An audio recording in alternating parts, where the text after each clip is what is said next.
येसूबाई भोसले या छत्रपती शिवाजी महाराजांच्या सून व छत्रपती संभाजी महाराजांच्या पत्नी होत्या. त्या स्वराज्याच्या अधिकृतपणे राज्याभिषेक झालेल्या महाराणी होत्या. औरंगजेबाने छत्रपती संभाजीराजेंना कपाटाने अटक केली व स्वराज्य मुघलांच्या स्वाधीन करण्याचा निरोप घेऊन आपला वकील रायगडी पाठवला. तेव्हा स्वराज्य गौरी महाराणी येसूबाई साहेब यांनी त्या वकिलास काय निरोप दिला ते सादर करण्यास आपल्या समोर येत आहे इष्णा शिंदे. खबरदार, जर राजेंच्या केसालाही धक्का लागला तर कुत्र्यासारखं ताणून मारू तुझ्या त्या औरंगजेबाला. आमचे राजे वाघ आहेत, वाघ, आणि वाघाची शिकार करणं काही सोपं नसतं आणि कुणीही त्याचं स्वप्नही पाहू नये.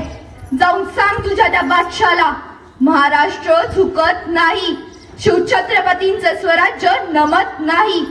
कारण शरण हा स्वराज्याचा स्वभाव नाही, शरण हा छत्रपतींचा गुण नाही.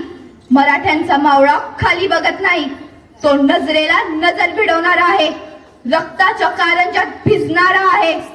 तलवारीच्या मुठीला हिरवा चांद तारा बांधून या मावळ्यांच्या पोटात खुपसलात तरी देहावरून ओघळणाऱ्या रक्ताचा रंग भगवाच असेल.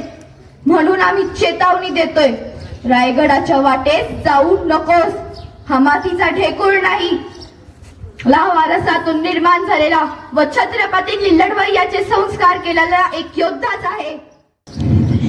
याद ठेव, मराठे म्हणजे ज्वलन, ज्वलन, तेजस्वी जयाचा कडकडता लोळ. या प्रखर लोळातच हा औरंगजेब भस्मसात नाही झाला तर आम्ही नावाच्या येसूबाई नाही.